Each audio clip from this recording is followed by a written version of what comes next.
Donc, on va commencer pendant 15 minutes. Mélodie va vous introduire des données autour de l'évolution démographique et du vieillissement de la population, suivi par quelques chiffres pour déconstruire un peu quelques idées reçues qu'on a sur les seniors. Ensuite, on va consacrer une grosse partie aujourd'hui à la présentation du projet, donc ses objectifs, les étapes du projet et quelques modalités de candidature, les critères en fait de sélection et les attentes qu'on a pour sélectionner les 2 territoires qui seront sélectionnés pour le projet Présa. Et à la fin, du coup, une session de questions. Voilà, bah écoute Mélodie, je te laisse la parole pour prendre la suite. Merci Blandine. Donc oui, en fait, ce premier webinaire qui va se concentrer un peu pour introduire le sujet de la prévention en santé sur les enjeux autour de la longévité, donc à la fois à l'échelle de la France et des Pays de la Loire. Donc voilà, nous, sur ce format de webinaire, on a voulu faire quelque chose d'assez interactif. Donc on va s'appuyer sur vos connaissances sur le sujet sous forme de quiz. Donc, la première question qu'on va vous poser, vous allez avoir dans le chat, en fait, la possibilité de répondre à cette question avec, du coup, les 4 propositions. Et vous allez pouvoir cliquer normalement dans le chat à la réponse que vous pensez. Donc, on va laisser un peu le temps à chaque fois pour que tout le monde ait le temps de répondre. Mais du coup, la première question, donc c'est autour justement de la prospection sur le pourcentage de personnes âgées de 65 ans et plus. Donc si aujourd'hui bien, on a un habitant sur 5 qui a plus de 65 ans en Pays de la Loire, donc à l'échelle de la région, quelle proportion cela pourrait-il représenter en 2040? Donc la réponse A, c'est 20%, la réponse B, c'est 22%, et la réponse C, c'est 27%, pardon, et la dernière proposition, c'est 30%. Donc normalement, dans le chat, vous pouvez répondre, Blandine, dis-moi, je ne vois pas du tout. Donc, si ça marche. Il commence à y avoir des réponses. Normalement, ça s'affiche pour toi aussi, Mélodie? Alors, comme je partage mon écran, Ah attends. oui. Donc, il y a pour l'instant 27% de personnes Ah qui ont oui, je vois. répondu. Oui, pardon, non, il y a 29% de personnes qui ont répondu 27%, pardon, je me suis confondue, et 71% de personnes qui ont répondu 30%. Ok. Est-ce que tout le monde a pu répondre pour que je vous montre le résultat?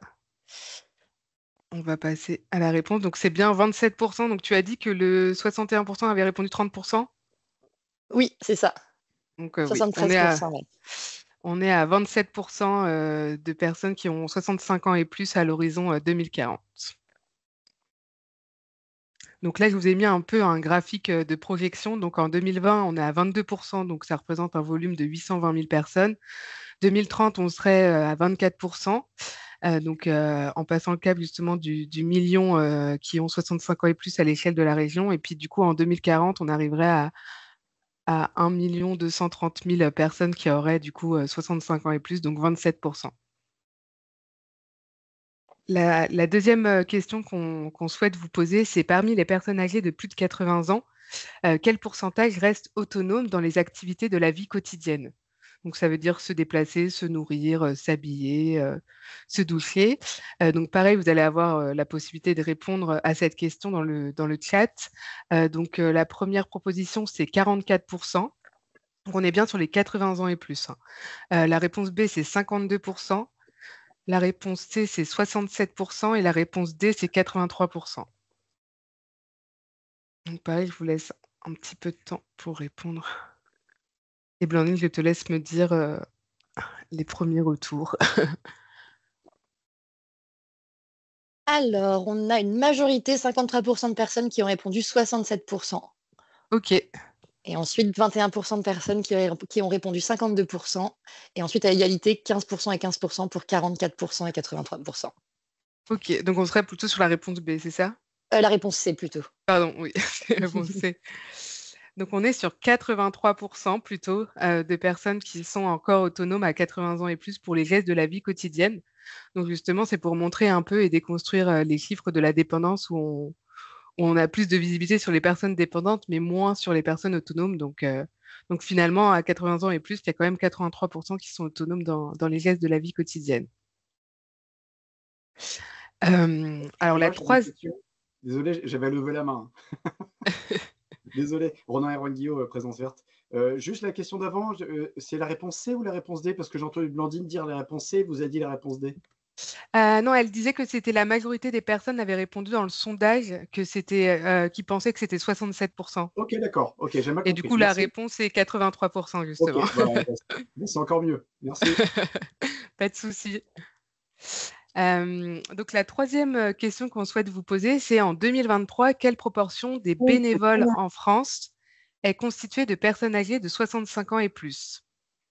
Sur justement l'implication des personnes dans la société. Donc la réponse A, c'est 14%. La réponse B, c'est 25%. La réponse C, c'est 37%. Et la réponse D, c'est 53%. Donc, à votre avis, quelle proportion des 65 ans et plus est bénévole en 2023? Blandine, pareil, je te laisse Ouais. me faire tes retours. Alors, pour l'instant, il y a une écrasante majorité avec 80%. Ah, c'est passé à 75% des personnes qui ont dit 53%. Ok, Et la deuxième réponse la plus mise à 24%, c'est 37% des seniors sont des bénévoles. Enfin, des bénévoles sont des d'accord. seniors, pardon. Alors, je propose de passer à la réponse. Donc, on est à 25%. C'est un peu la même proportion que les jeunes aujourd'hui qui sont aussi investis à 25% dans le bénévolat. Donc, on a une même proportion. Mais si on regarde plus en détail, en fait, le taux de participation bénévole, elle est maximale entre 65 et 74 ans, où là, justement, quand on regarde les tranches d'âge, ils représentent 27% des personnes, justement, qui sont impliquées dans une action bénévole. Donc voilà, et puis après, à plus de 75 ans, quand on peut arriver des premiers signes de fragilité, on arrive à 14% qui sont du coup investis dans des actions bénévoles. Je laisse un petit peu le graphique pour ceux qui souhaitent. Et on a une question de Marie-Thérèse Vigliani qui peut être intéressante plutôt à poser maintenant. Est-ce que parmi ces bénévoles, il y a des seniors qui travaillent encore aussi?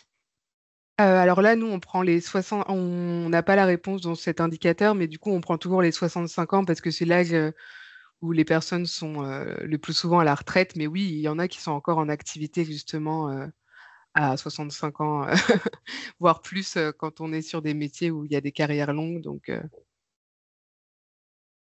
voilà, je ne sais pas si ça répond à la question. Donc la quatrième question qu'on souhaitait vous poser, c'était quelle est la part des déplacements des 75 ans et plus dont le motif est le soin? Donc à la fois les soins médicaux, mais aussi prendre soin de son corps, donc pas que que pas 1, 2, 3, que pas l'approche médicale. Donc on a comme proposition 8%, B c'est 13%, la réponse C c'est 19% et la réponse D c'est 25%. Donc c'est vraiment la part des déplacements des 75 ans et plus dont le motif est le soin. Blandine, je te laisse aussi me dire. Alors attends, je laisse un petit peu de temps parce que ça fait Ouais, que de bouger. c'est pas évident cette question. Ouais. Il y a beaucoup de C ou de B, A et un D dans la conversation. Bon, là, ça s'est un peu stabilisé. Alors, 48%, ça a encore changé. 43% considèrent que c'est 25% des déplacements qui considèrent le soin. Ok, 26% considèrent que c'est 19% de leur part de déplacement. Et ensuite, 17% pour 14% et 13% pour 8% ok. des déplacements qui sont pour les soins. Donc la plus grosse majorité pense que c'est 25%, si j'ai bien compris. Alors la réponse, c'est 8%. C'est seulement 8% des motifs de déplacement des 75 ans et plus qui sont donc le soin. Donc à la fois médical et prendre soin de son corps. Et donc, je vous ai mis un graphique. Donc, la source, c'est l'enquête mobilité de 2019, donc qui montre justement la répartition des motifs de déplacement des aînés. Donc, vous avez un graphique qui vous montre la part chez les 65-74 ans. Et donc, nous, le chiffre est extrait du coup pour les 75 ans et plus, où finalement, c'est seulement 8%. Et donc, les proportions les plus importantes sont l'achat et le loisir, qui représentent quand même la grande majorité des motifs de déplacement chez les aînés, à la fois pour les 65-74 ans et pour les 75 ans et plus. Et le soin arrive finalement vers les derniers motifs de déplacement. Puis après, on a en troisième donc les visites de proches. Donc ça, c'est pareil, c'est pour déconstruire la représentation que les aînés se déplacent exclusivement pour aller chez le médecin ou pour des soins médicaux à partir de 75 ans et plus. Voilà, Très moi bien. j'arrive au bout. Et de par mon rapport à ça, introduction. Pardon, vas-y. Pardon. Marie-Thérèse Vidiani dit que pour leur service de déplacement solidaire, ça représente 50%. Ok, quand il y a une raison médicale, ouais, tout à fait, pour les transports solidaires. N'hésitez pas si vous avez des questions à les poser dans le chat et on y répondra à la fin sur ces chiffres. L'idée, c'était pour vous introduire un peu les enjeux autour de la prévention et la santé chez les personnes âgées par quelques chiffres. Et du coup, on va vous présenter, je vais continuer du coup en présentant, pardon, le Gérontopole, donc qui porte ce projet. Donc, très rapidement, le Gérontopole, donc nous, on est une association régionale de loi 1901, donc créée en 2010 à l'initiative du professeur Gilles Berru, que vous avez donc en photo, donc qui était gériatre. Et donc, il a pu échanger avec donc, la région Pays de la Loire et ils ont construit ensemble, en fait, le Gérontopole Pays de la Loire avec le CHU de Nantes, le CHU d'Angers et la CCI, donc la Chambre de commerce et d'industrie. Donc ça, c'est vraiment les 5 membres fondateurs du Gérontopole. Et donc, nous, en fait, notre mission principale du Gérontopole, c'est de transformer le vieillissement de la population en une opportunité pour tous. Donc, on a une triple finalité. Donc, c'est à la fois d'être un lieu de rencontre, de convergence et de concertation des acteurs régionaux portant des initiatives en faveur du bien vieillir. On est aussi une structure en charge du montage, de l'accompagnement ou de la réalisation de projets comme Presa aujourd'hui qu'on va vous présenter et d'études, donc avec une visée d'intérêt général concernant le vieillissement. Et on est aussi un centre de ressources et d'expertise complémentaires. Ah. Mélodie, je Ah t'arrête oui, il n'y 2 a plus minutes. le Ouais. diaporama. Alors, il y a une personne nommée Rachet qui était en partage d'écran, j'ai l'impression. Ah oui, il y a quelqu'un qui a activé son. Hop. Est-ce que. Ah oui, attends, Ah, j'arrive ça plus à s'est partager. réenlevé. Il y a quelqu'un qui doit faire. Alors là, on le voit ton diapo. Hop. C'est les aléas du direct. Hein. Normalement, c'est bon. Donc, oui, donc je finissais par présenter justement qu'on était aussi un centre de ressources et d'expertise complémentaires. Donc, on s'appuie aussi sur l'ensemble du réseau d'adhérents, puisqu'aujourd'hui, on a plus de 220 adhérents. Et donc, nous, on s'appuie aussi sur leurs travaux. Et donc, nous, on arrive en complémentarité. Alors, et donc, on a 5 axes de développement. Donc, à la fois la recherche et le développement, la formation, le territoire, donc l'accompagnement territorial auprès des acteurs de terrain, développement économique, silver economy, donc accompagner tous les adhérents, et puis la communication qui est aussi un axe transversal, donc valoriser à la fois ce qu'on fait, mais aussi ce que font les adhérents. Donc voilà, très très rapidement. Et donc, on va passer à la présentation du projet Presa. Et n'hésitez pas aussi, si vous avez des questions sur le Gérontopole, à le mettre dans le chat et on y répondra à la fin. Merci Mélodie, c'est mon tour de parler et de beaucoup parler. Donc, je vais vous présenter le projet Presa, qui est, je pense, ce pourquoi vous êtes venus aussi ce midi. Donc, le projet Presa, ça veut dire prévention pour la santé des aînés. C'est un projet de prévention pour la santé des seniors qui se base en fait sur 2 principes de fonctionnement que sont la santé communautaire et la participation citoyenne.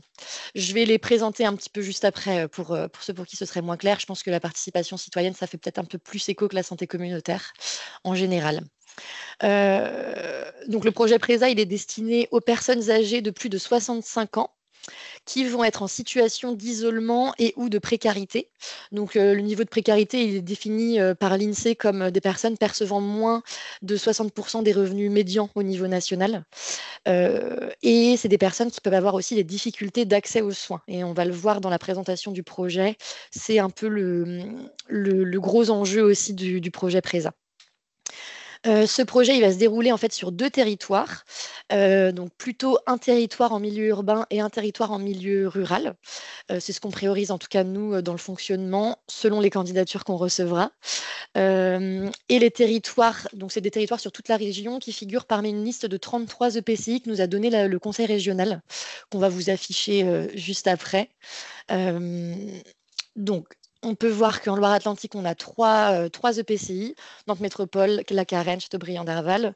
C'est le seul département pour qui j'énoncerai les EPCI, parce que vous pouvez le voir qu'après, c'est un peu plus conséquent.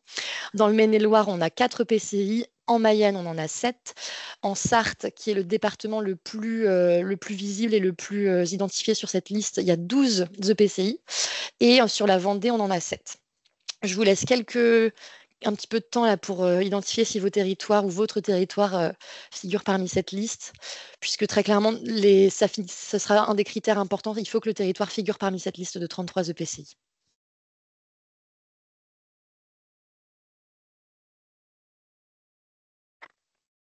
Voilà, je pense qu'on peut continuer. De toute façon, oui, le diaporama vous sera envoyé à l'issue du webinaire avec une liste qu'on pourra vous transmettre aussi des 33 EPCI. Donc, je vais continuer. Merci Mélodie. Pour préciser un peu ce qu'est la santé communautaire. La santé communautaire, en fait, c'est une démarche de santé publique qui est vraiment une approche populationnelle. Ce n'est pas une approche individuelle, c'est-à-dire qu'on identifie une communauté qui va avoir des besoins communs et des besoins sanitaires communs qu'on va aller chercher dans une démarche d'aller vers. Je pense que ça peut peut-être vous parler un peu plus, l'aller vers. C'est le fait d'aller chercher les personnes dans leur lieu de vie, que ce soit le domicile, les commerces, des associations qu'elles fréquentent. C'est vraiment d'aller les chercher dans les lieux qu'elles fréquentent déjà, en fait, pour les attirer vers le projet. C'est aussi une dimension de faire avec, c'est-à-dire qu'on ne fait pas pour les personnes ou à la place des personnes, mais on fait avec elles. L'idée, en fait, c'est qu'on déplace vraiment l'expertise dans la santé communautaire. Si je prends l'exemple des professionnels de santé, en fait, on est plutôt sur un rapport égalitaire finalement avec la personne, dans un vrai échange où la personne formule ses besoins elle-même et peut créer aussi des solutions pour répondre à ses besoins elle-même. Et c'est un peu ce qu'on va chercher dans le projet Présa. C'est un engagement fort en fait d'une structure ou d'un territoire de reconnaître l'expertise d'usage et le savoir expérientiel. C'est-à-dire que la personne qui est concernée par des problématiques de santé, elle est experte de son vécu, experte de ses problématiques, et personne ne sait mieux qu'elle en fait ce qu'elle vit au quotidien. Et c'est important de reconnaître ce savoir expérientiel pour co-concerter les personnes pour construire des réponses à leurs besoins, si vous voulez. Si je reprends l'exemple des professionnels de santé, évidemment, personne n'est aussi expert qu'un professionnel de santé sur les soins à apporter, sur les traitements, etc. Mais la personne est en mesure de aussi avoir son mot à dire et de choisir ce qu'elle souhaite faire pour elle-même. C'est donc une démarche d'empowerment. Alors ça, c'est un anglicisme. Si je le traduis, on pourrait le traduire par empouvoirment. En fait, c'est le fait de renforcer la capacité, le pouvoir d'agir des personnes sur elles-mêmes.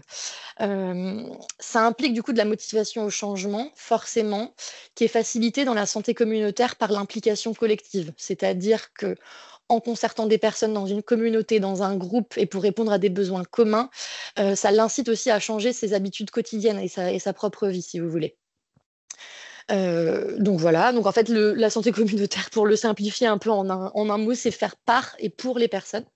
Les projets, les actions sont faites par les personnes pour elles-mêmes, si vous voulez, et ça garantit en fait des actions qui vont être au plus près des besoins, qui vont être décidées par les personnes elles-mêmes, réfléchies par les personnes elles-mêmes, et du coup qui vont être le plus adaptées en fait pour les personnes concernées. Voilà, c'est un peu une synthèse de la santé communautaire. C'est beaucoup plus large que ça, mais c'était un peu pour vous donner quelques pistes de réflexion là-dessus. Je laisse quelques secondes. Je vois qu'il y a pas mal de gens en train de prendre des notes.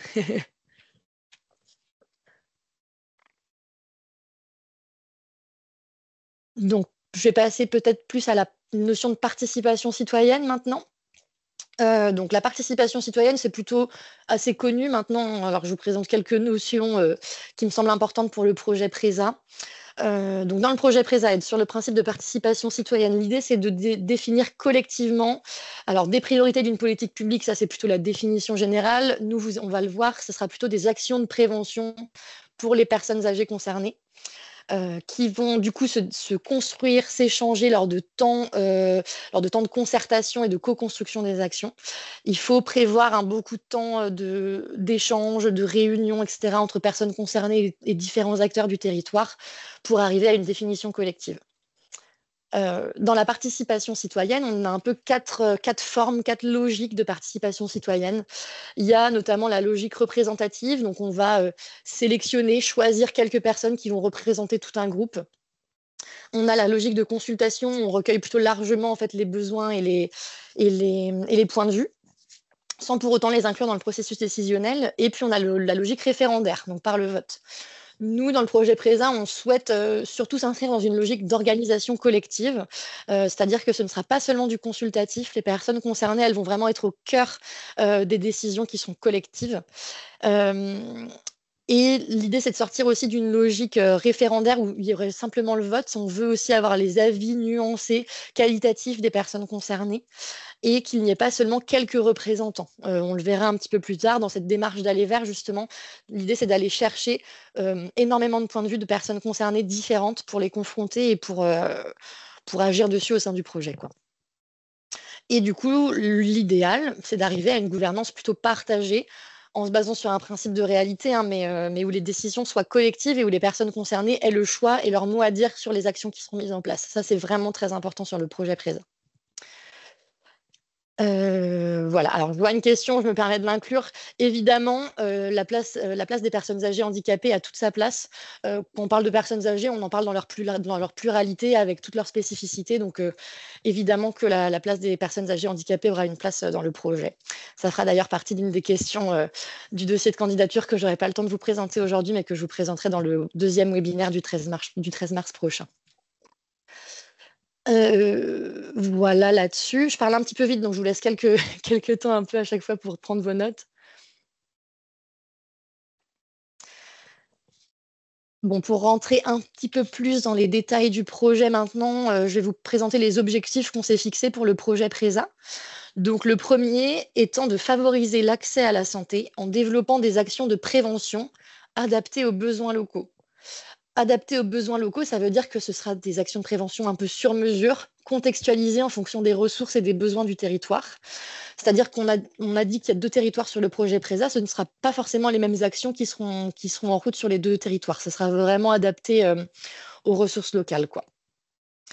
Un deuxième enjeu, ça va être de réduire les inégalités d'accès aux soins, puisqu'on est vraiment sur un public qui est vulnérable sur les inégalités d'accès aux soins, que ce soit à cause de la mobilité, à cause du coût financier, à cause de la fracture numérique ou de la méconnaissance de certains dispositifs. L'idée, ça va être de réduire et de favoriser l'accès à la santé pour les personnes âgées vraiment en situation de précarité ou d'isolement. Ce sera fait en renforçant les dynamiques participatives et collaboratives. J'en parlerai tout à l'heure sur les différents acteurs qui peuvent s'investir sur le projet Présa, mais ce n'est pas seulement les professionnels de santé, les personnes concernées et les territoires, les agents territoriaux. Ça va être beaucoup plus large que ça, pour vraiment créer une synergie entre les acteurs, ce qui nécessite quand même une bonne connaissance du territoire et des acteurs, des associations qui s'y retrouvent, des dispositifs plus larges en dehors du médico-social aussi, quoi. Le quatrième objectif, il est d'évaluer le processus et les actions. L'idée, ça va être de faire une mesure d'impact pour évaluer les processus qui mènent à la réalisation du projet et qui favorisent en fait l'atteinte de tous les objectifs qu'on a dit avant. La mesure d'impact, je vous la présenterai aussi dans le deuxième webinaire, plutôt parce que là, le temps est limité, donc on n'a pas le temps de tout parler. Mais l'idée derrière ça, c'est de favoriser l'essaimage en fait, des actions et de permettre aussi à d'autres territoires de pouvoir les mettre en place et de voir ce qui a fonctionné, ce qui ne fonctionne pas et ce qui peut être réutilisé, quoi, si vous voulez. Voilà pour ça. On va passer peut-être dans le déroulé sur les étapes plus du projet.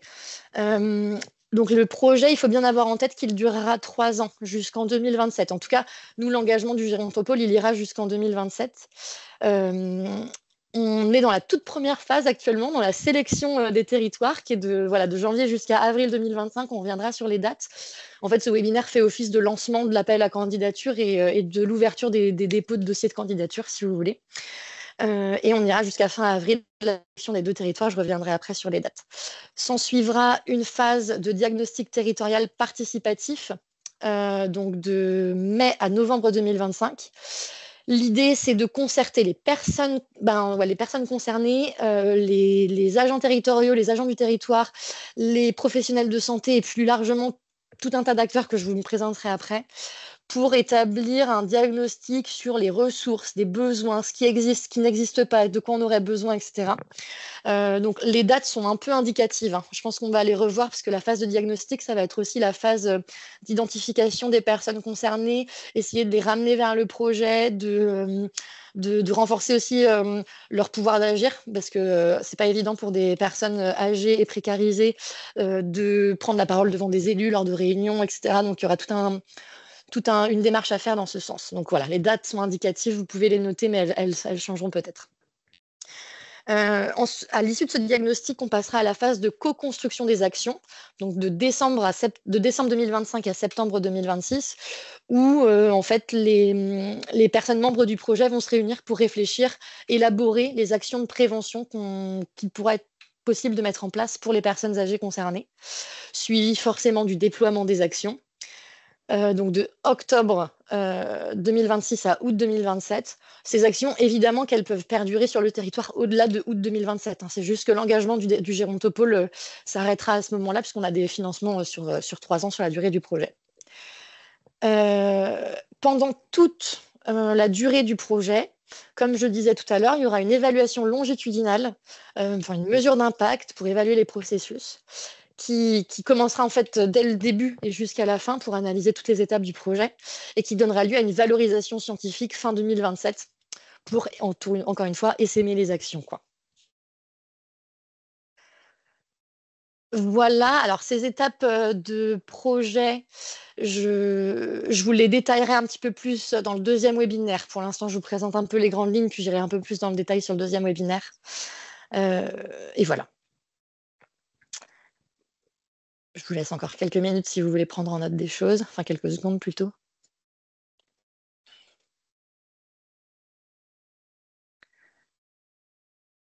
Alors, pour parler des acteurs qui pourraient prendre part au projet, je ne fais que d'en parler, mais là, je vais un peu plus les spécifier. Donc, au cœur du projet, les personnes les plus concernées, ça va forcément être les personnes âgées en situation de précarité et ou d'isolement, mais bien sûr qu'on acceptera aussi toute personne voulant faire partir du projet. Elles seront en lien avec les collectivités territoriales. Ça va être vraiment les territoires vont vraiment être impulseurs en fait sur le projet. C'est des interlocuteurs incontournables. On en reparlera un peu sur les modalités de candidature tout à l'heure. Et ensuite, il y a tout un tas d'acteurs qui pourraient être concernés. On peut avoir les acteurs autour de l'énergie, les professionnels de la santé, les acteurs financiers aussi, les soutiens financiers, les acteurs de la téléassistance, les acteurs du transport. Je ne les dis pas dans l'ordre du coup avec le diapo puisque c'est Mélodie qui le gère.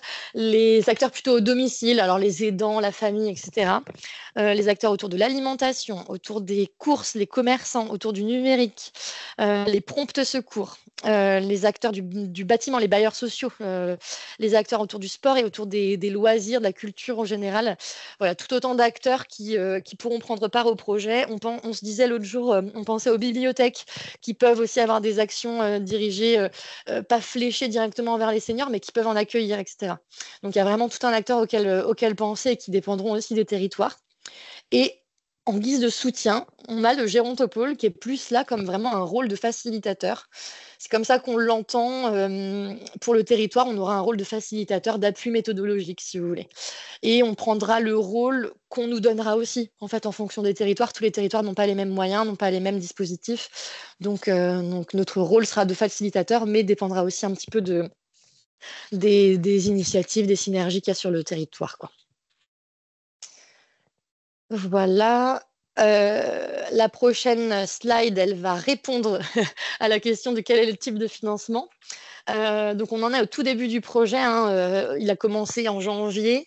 Donc le budget total du projet, il est de 934 774 € et 51 centimes, mais je vais me passer de vous dire les centimes si ça vous va.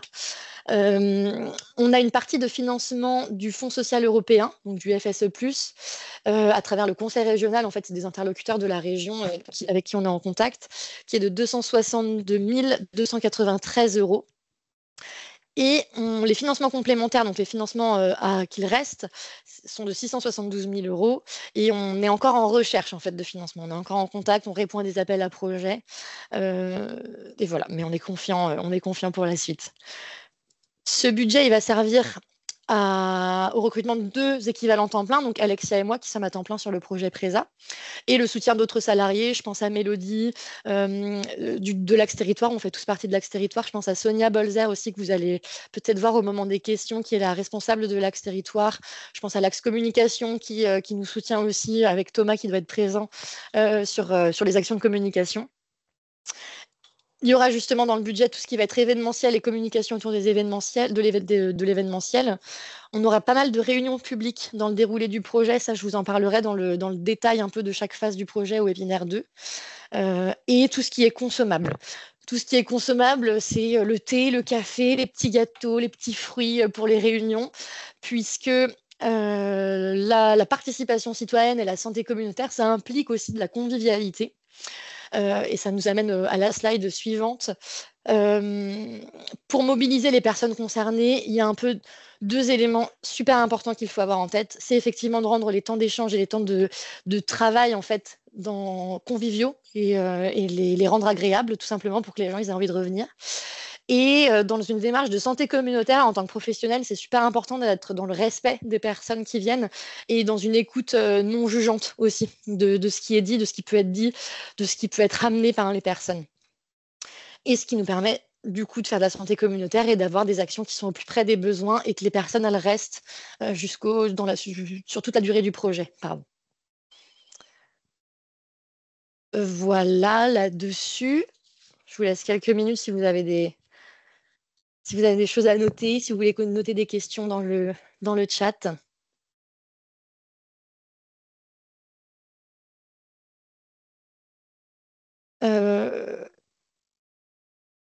On va passer à la suite. Donc, pourquoi on est là aujourd'hui? Donc, pour vous présenter le projet Presa avant et toute chose, et pour lancer en fait cet appel à candidature. L'idée, c'est que les 2 territoires qui vont être sélectionnés pour le projet Presa, ça ne sera pas imposé, c'est des territoires qui candidateront de manière volontaire. Mais nous, on a quelques critères de sélection. Donc, le fait, ça je vous l'ai déjà dit, d'avoir un territoire urbain et un territoire rural sur 2 départements différents de la région pour appuyer cette dimension régionale. Et que sur les 2 territoires, il y ait au moins 30 000 personnes âgées. Pas forcément en situation de précarité ou d'isolement, puisque c'est difficile d'avoir des données là-dessus, mais des données chiffrées. Mais 30 000 personnes âgées, puisque le projet il va servir aussi à tous les seniors, pas seulement à ceux qui sont concernés par le projet, quoi. Donc ça, c'est les critères un peu aussi liés à nos financements, hein, forcément. Et nous, on a des attentes un peu dans le partenariat, dans le lien avec les candidats. C'est que les territoires ou les structures qui candidateront aient une vraie volonté de collaborer avec les personnes concernées. On a parlé de la santé communautaire, on a parlé de la participation citoyenne, c'est un vrai enjeu du projet et on veut que le territoire ou la structure qui s'engage soit dans cette démarche absolument et soit dans le respect des personnes, dans l'écoute et dans la volonté de travailler avec elles. Sinon, le projet n'a pas de sens en fait sans cette démarche-là. L'idée, c'est vraiment de redonner du pouvoir d'agir aux personnes sur elles-mêmes, mais aussi sur leur territoire et sur leur environnement, quoi. Donc, c'est important. Une bonne connaissance du tissu partenarial local, c'est important avec tout ce qu'on s'est dit, le nombre d'acteurs qui peut être inclus dans le projet. Donc ça, c'est important. Et quand même que la collectivité, que le territoire, en fait, soit impliqué dans le projet. Ça nous amène un peu à qui peut candidater et aux modalités de candidature.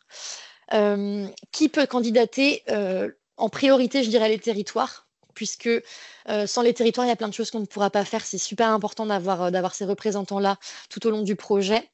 Après, on a bien conscience aussi que sur certains territoires, les collectivités ont moins de moyens que d'autres.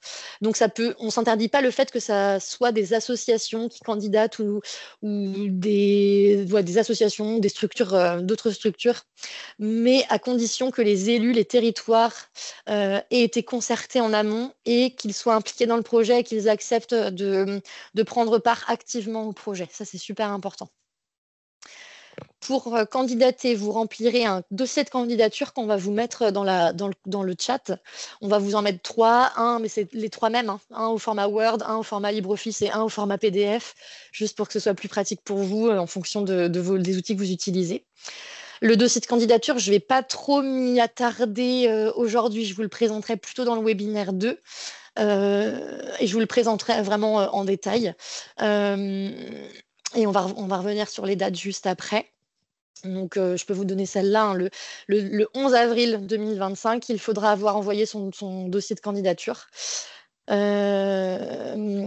Voilà, à l'issue des dossiers, on se réserve le droit de vous contacter pour faire des entretiens d'approfondissement, en fait, et pour avoir plus d'informations sur vos envies, sur vos besoins, sur les choses qu'on pourrait mettre en place pour mieux sélectionner les territoires, puisqu'il n'en restera que 2. Et voilà. Donc, on va pouvoir passer aux dates, peut-être. Donc, aujourd'hui, on lance les dépôts de candidature. Vous aurez les dossiers dans le chat. Le jeudi 13 mars, on se revoit pour un deuxième webinaire où on abordera plutôt des données. Mélodie vous présentera des données plutôt sur la santé et la précarité chez les seniors. Et moi, de mon côté, j'irai peut-être un petit peu plus loin sur les étapes, les phases du projet et le dossier de candidature. On pourra se laisser peut-être aussi un petit peu plus de temps pour les questions, hein, possiblement pour ce deuxième webinaire. Le vendredi 11 avril 2025, donc on clôt les dépôts de candidature. Tous les dossiers doivent être arrivés. Pour envoyer le dossier de candidature, il faut juste me l'envoyer par mail. Donc, vous aurez mon adresse mail là sur le support. Et voilà, ça suffira comme dépôt. À l'issue du 11 avril, donc sur la semaine du 14 au 18 avril, on examinera les candidatures reçues. Et sur la semaine du 21 au 25, et en fait dès la semaine du 14, on vous contactera pour réaliser ces entretiens d'approfondissement dont je parlais. Et le mercredi 30 avril, on sélectionnera définitivement les 2 territoires retenus et on répondra à l'ensemble des candidatures.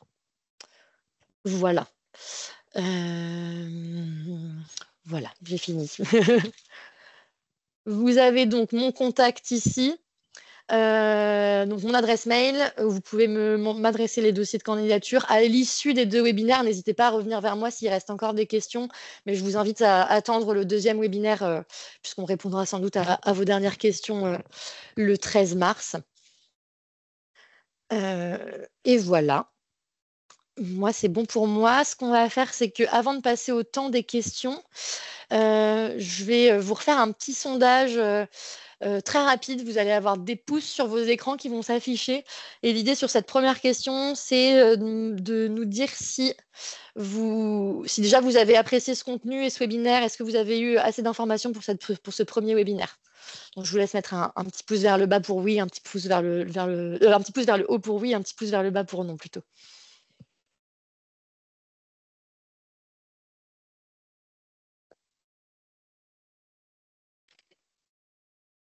Je vous laisse quelques minutes.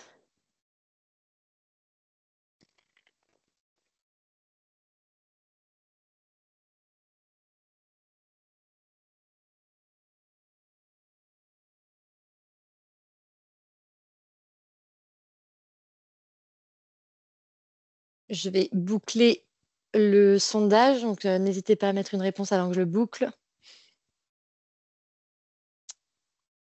Je vais l'arrêter. Et puis un deuxième sondage qui ne vous engage à rien, c'est vraiment plus pour avoir vos retours à chaud, si le projet pourrait intéresser votre structure et voilà, enfin juste si ça pourrait intéresser votre structure, si ça vient sur votre territoire.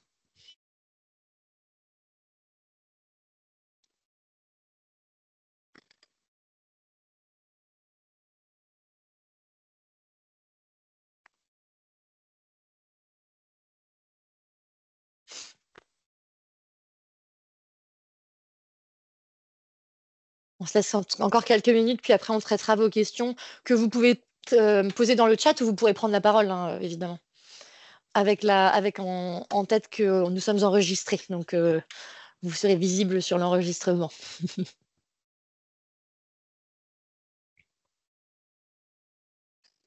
Je vais couper le sondage. N'hésitez pas à mettre votre avis. Voilà. Tac. Et je le coupe. Eh ben, merci pour votre attention. On va passer au temps de questions, si ça vous va. Je vois qu'il y a une personne qui avait levé la main. Philippe Glémaud a levé la main, donc vous pouvez prendre la parole. Excusez-moi, c'était une erreur de manipulation. Je Ah. suis désolé. Pas de souci, ça arrive. Eh bien, n'hésitez pas. Alors, Marie-Thérèse Vidiani, vous avez levé la main et pendant ce temps, on va lire aussi les questions dans le chat. Ouais. Oui, en fait, j'ai déjà mis des questions dans le chat. Ok. Vous m'entendez? Vous m'entendez Oui. bien? Oui. Oui, donc nous, je suis la responsable d'espace entourage à un service du CIAS de La Roche-sur-Yon Agglomération. En fait, nous, on est déjà dans cette démarche de santé communautaire. On est déjà, voilà. Et en fait, ce que j'ai mis comme question, c'est que tout le portrait de territoire et toutes les rencontres avec des citoyens pour définir les plans d'action, elles sont déjà faites pour nous, puisqu'on a été labellisé VADA l'année dernière. Donc, pour moi, c'est ni à recommencer le truc, non, alors c'est tout à fait. Et puis, l'autre chose, c'est que en réalité, on a 1 mois pour déposer le dossier, il faut être clair, puisque votre deuxième, on ne l'a pas encore eu, donc c'est du 13 au 17. Là, je trouve que c'est quand même un peu exagéré, parce qu'on n'arrête pas de répondre à des demandes entre la conférence de financeurs, la CARSAT, enfin, on passe notre temps en pleine période là, de rapport d'activité. Donc pour moi, 1 mois, c'est, même si je trouve ça hyper intéressant, et à mon avis, on a un territoire en avance sur ces questions de santé communautaire, je dis non, je préfère me débrouiller toute seule. Ok, Voilà. alors pour vous rassurer, le dossier, il est pas grand, hein, et on l'a fait assez court justement en ayant conscience des délais. Et oui, on est bien conscient qu'après, il y a des contraintes à cela. L'idée, c'était de commencer assez tôt, en fait, à avoir le territoire sélectionné pour pouvoir vite enchaîner sur la phase de diagnostic, sauf sur certains territoires où effectivement c'est déjà fait. Après ça, on avisera en fonction des territoires sélectionnés, évidemment. Mais voilà, je ne sais pas si je réponds à votre question, parce qu'il y avait beaucoup d'éléments dans ce que vous avez apporté, mais... Si, parce qu'on ne peut pas déplacer des citoyens qui ont déjà fait un travail de partenariat 2 fois pour la même chose. Donc, ok, ça c'est bien. C'est bien. Et puis, sur la question du mois, ça vous arrange vous, mais nous, on est sur le terrain, on a la tête dans le guidon tout le temps. Voilà. Vous pouvez aussi, en dehors des penser aux citoyens, penser aux travailleurs qui sont un peu déjà la tête sous l'eau. Merci. Mais le projet est super, hein. Blandine, je pense que Sonia veut dire la même chose que moi, mais je laisse Sonia prendre la parole. Je ne sais pas du tout, mais en tout cas, je vais essayer de compléter la réponse. Donc, je suis Sonia, la responsable de l'Axe Territoire. Peut-être pour compléter cette réponse, alors en termes de délai, on a bien conscience que c'est très, très court. Pour autant, on est engagé aujourd'hui sur la démarche de FSE de 3 ans et on a aussi des délais à tenir, ce qui nous contraint vivement, effectivement, sur cette démarche de sélection des territoires. Voilà, c'est la contrainte en fait va se ressentir à tous les niveaux des acteurs, j'ai envie de dire, et peut-être pour les territoires qui sont déjà engagés sur une démarche de santé communautaire, je pense qu'au contraire, la réponse à l'appel à candidature ne sera que plus facile, hein, puisque cet appel à candidature est quand même très porté sur les principes fondamentaux du projet qui vont relever effectivement de la participation citoyenne, de la santé communautaire et des synergies entre acteurs. Donc ça ne peut être qu'un levier pour vous pour pouvoir effectivement répondre dans les délais qui sont impartis. On est encore une fois désolé de ces délais courts. C'est pour ça aussi qu'on souhaite vous communiquer les dossiers de candidature dès aujourd'hui. On comprend que le webinaire, le numéro 2, sera sous une quinzaine et décalé, mais ça va vous permettre de prendre connaissance des éléments qui sont demandés et peut-être de commencer à réfléchir aux réponses que vous souhaitez apporter. Donc, voilà ce que je souhaitais compléter. Mélodie, je ne sais pas si ça correspond à ce que... Ouais, c'est ça. Merci beaucoup. Mélodie, je te laisse regarder les questions dans le chat ou les mains levées. Je vais mettre les dossiers de candidature sur alors le il y a chat. beaucoup de gens qui demandent si ils auront le diapo à la fin, mais oui, du coup, vous l'aurez. On demande si c'est des stats nationales et non régionales pour cette première partie. Alors, il y a des chiffres que je vous ai donnés à l'échelle donc régional sur la prospection des 65 ans et plus en Pays de la Loire. Sinon, sur les données de mobilité, c'est vraiment national et bénévole aussi, c'est sur le national. Et pour les personnes autonomes, c'est aussi national. Ce sont des chiffres. Après, on a donc, oui, quelle est la place des personnes âgées handicapées dans ce projet? Mais tu en as parlé, Blandine. Donc, oui, ils sont intégrés dans ce projet, bien sûr. Nous avons déjà fait ça pour la labellisation VADA. Donc, oui, c'est vous qui avez pris la parole. Quel est le type de financement? Donc, Alors, peut-être Mélodie, hein, pour les territoires qui ont déjà beaucoup avancé sur leur diagnostic territorial dans le cadre de la labellisation. Alors, forcément, il y a des liens. Pour autant, dans le projet, on va quand même renforcer le diagnostic sur la question de la santé.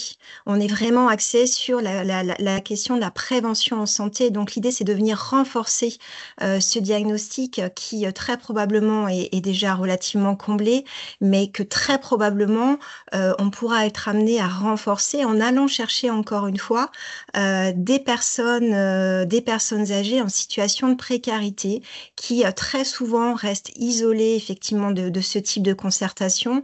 On sait que pour mener un diagnostic de territoire, souvent là aussi il y a des délais contraints, donc c'est pas toujours compatible ces délais contraints pour aller chercher ces personnes les plus isolées.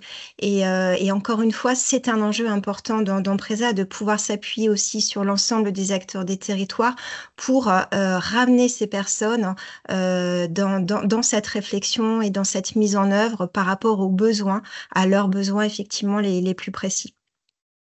Donc, il faut plus prendre la démarche de diagnostic comme une idée de venir renforcer en tout cas le diagnostic existant pour les territoires qui sont déjà relativement à l'aise en tout cas avec les diagnostics. Merci Mélodie. Alors, on vous entend très mal. Ouais. On vous entend saccadé, ouais. Non. Sinon, vous pouvez poser dans le chat. Ah non, on vous entend. La voix est tirée, ouais. Vous m'entendez mieux? Non. Toujours pas. Désolée. Parce que je vois que vous avez mis un mot dans le chat, oui. Pour information, au CAS du pays de Saint-Gilles-Croix-de-Vie, nous avons un contrat local de santé avec de nombreuses actions de prévention. Je pense que c'est vous, du coup, qui voulez prendre la parole. Ah. Non, c'est pas moi. Ah, pardon, c'était Nathalie Garnier, pardon. Ah, on comprend pas du tout, ouais. Est-ce que vous avez... Désolée. Non, vous n'avez pas posé de question, ouais. Peut-être, madame, on vous invite à poser votre question par le chat. Il y a des personnes qui ont levé la main, donc c'est important qu'on puisse vous apporter des réponses. Et puis, il faudra qu'on continue de dérouler les questions qui ont été posées. Je m'arrête en tout cas, Mélodie, sur une question qui a été posée par rapport au financement et au cofinancement de l'ARS. J'y réponds maintenant, puis on reprendra après. L'ARS a été sollicitée, mais ne sera pas sur une démarche de cofinancement pour cette année, en tout cas. Donc on reposera la question sur l'année 2026, mais pas pour 2025. Et du coup, je vois la question... Pardon, allez-y. Je voulais poser une question par rapport... J'ai posé une question par rapport aux contrats locaux de santé. Ça viendra en complément des contrats locaux de santé ou c'est quelque chose... Parce que c'est vrai, il y a beaucoup de contrats locaux de santé, il y a des actions de prévention envers ces personnes, déjà. Et puis, au niveau des départements, il y a quand même la conférence des financeurs qui verse des sommes assez considérables pour faire de la prévention pour ces personnes âgées. J'ai du mal à saisir ce que vous voulez faire exactement. En plus, en moins... Alors, voilà.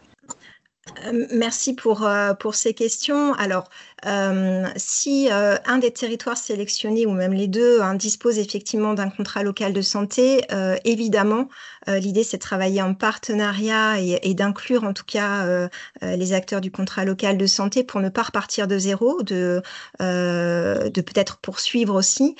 Et c'est là où le diagnostic territorial sera important parce que on va pas révolutionner les choses non plus et repartir de rien. Tous les territoires travaillent énormément autour de la question de la prévention en santé. Encore une fois, on zoome aussi cette prévention en santé des seniors en situation de précarité. Donc, on zoome un peu plus sur cette situation de précarité. Et voilà, en tout cas, l'idée, c'est de travailler ensemble, de travailler avec l'ensemble des acteurs. Les CLS en feront partie et on s'appuiera en tout cas de leur expertise, du travail qui a déjà été mené pour éventuellement poursuivre ou renforcer quelque chose. Ce qui concerne la conférence des financeurs, ça ne peut être qu'un travail qui va se rapprocher. En tout cas, c'est difficile de vous répondre là parce qu'en fait, on n'a aucune notion du territoire sur lequel on va aller et on aura besoin finalement d'avoir cet ensemble d'éléments pour savoir ce qui sera possible de construire derrière. En tout cas, pareil dans la démarche de cofinancement, l'idée c'est qu'une fois que les territoires seront sélectionnés, c'est de pouvoir aussi se rapprocher de la CFPPA pour pouvoir obtenir, dans la mesure du possible, peut-être du cofinancement autour de ce projet de 3 ans. Et je me permets, avant d'avoir votre question, Madame Garnier, il y a un commentaire dans le chat de Sandrine Vaccio, je dirais, ou Vaccio, qui fait partie du CIS de Pays de Saint-Gilles-Croix-de-Vie, qui ont un contrat de local de santé aussi, et qui mettent en place beaucoup d'actions, et dont notamment certaines sont déjà financées par l'ARS et le FSE+. Ils demandent s'ils seront éligibles au projet PRESA. Alors, Sonia, je vais parler sous ton contrôle. Vas-y, je t'en prie. Mais je dirais que oui, effectivement, aucun territoire n'est empêché de participer au projet PRESA, quels que soient les financements, en dehors des territoires, en dehors de la liste des 33 EPCI, quoi. C'est tout à fait ça. Nathalie Garnier, on peut prendre... Je me permets, je retente. Est-ce que vous m'entendez toujours pas? Alors, c'est compliqué.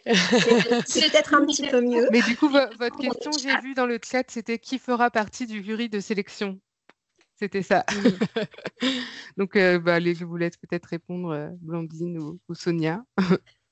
C'est un jury interne au Gérontopole. Il est basé à partir d'une grille d'évaluation qui a été établie en amont du démarrage, en fait, du lancement.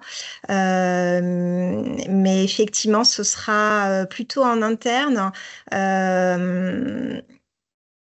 Avec possiblement, c'est pas encore tout à fait établi, mais en fait, ça va dépendre un petit peu des candidatures. S'il y a en tout cas nécessité d'avoir un regard externe, on pourra être amené effectivement à s'appuyer sur des personnes extérieures. Je pense des professionnels qui se sont proposés et on a rencontré il n'y a pas très très longtemps le commissaire à la lutte contre la pauvreté par exemple qui s'est proposé aussi d'avoir un regard éventuellement puisque ça vient permettre d'objectiver aussi sur la question de la précarité des seniors.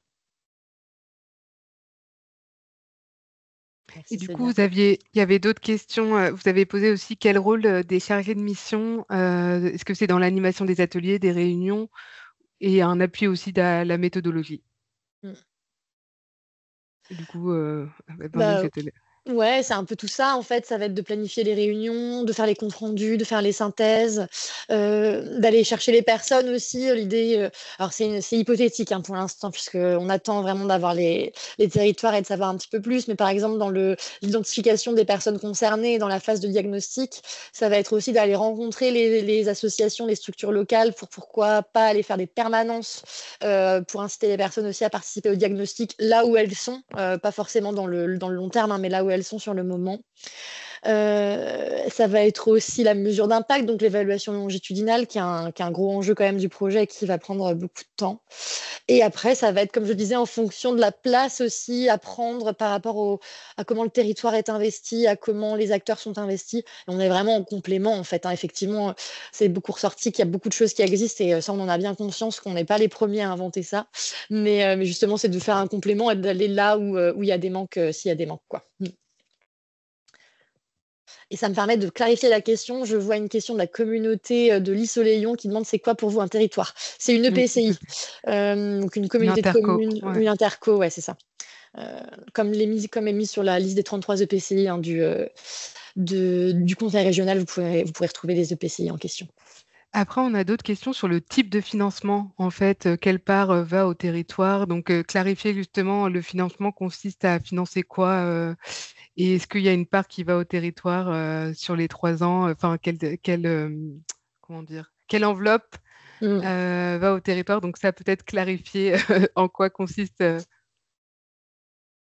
Alors, j'ai pas saisi la question. Quel est le montant de la subvention pour le territoire par an et pour 3 ans?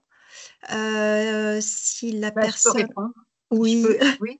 En fait, là, vous appelez à des candidatures pour un travail qui s'effectue ou va s'effectuer, mais qui va représenter une charge de travail de toute façon pour la structure.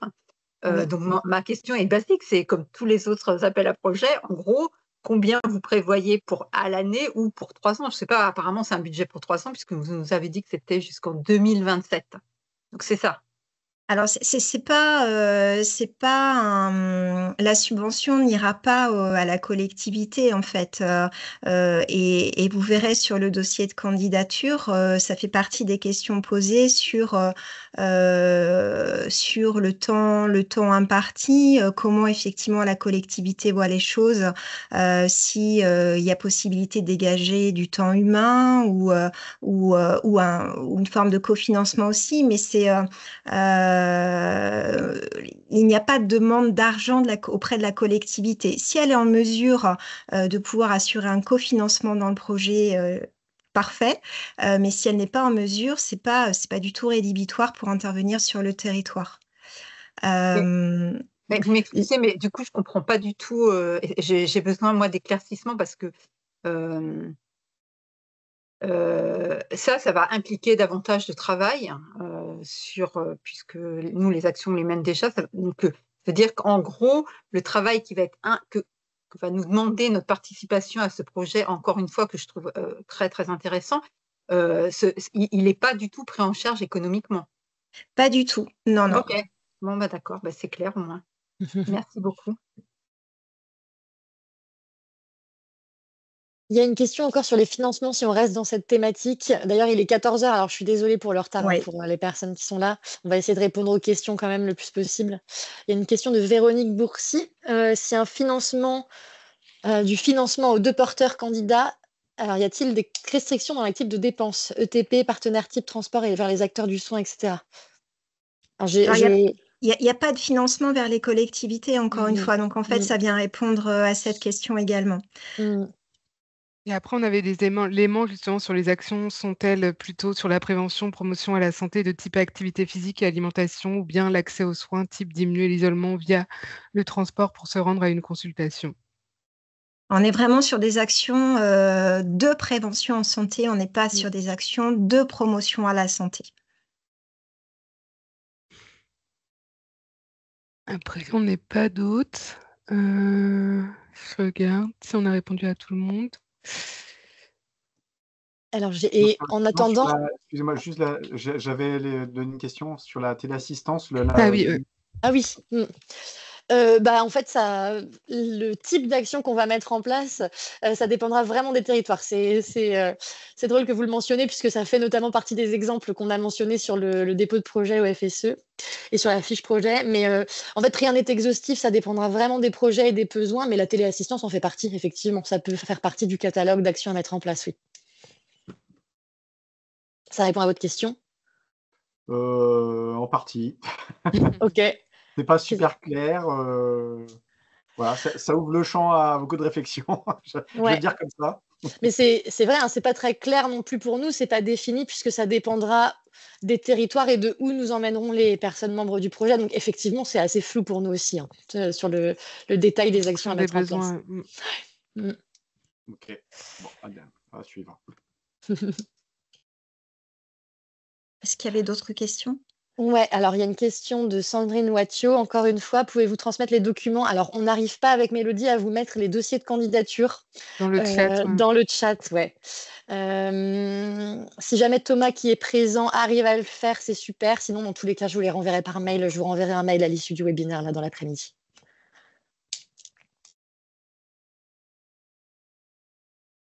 Merci beaucoup à tous et à toutes, en tout cas, d'avoir participé à ce temps.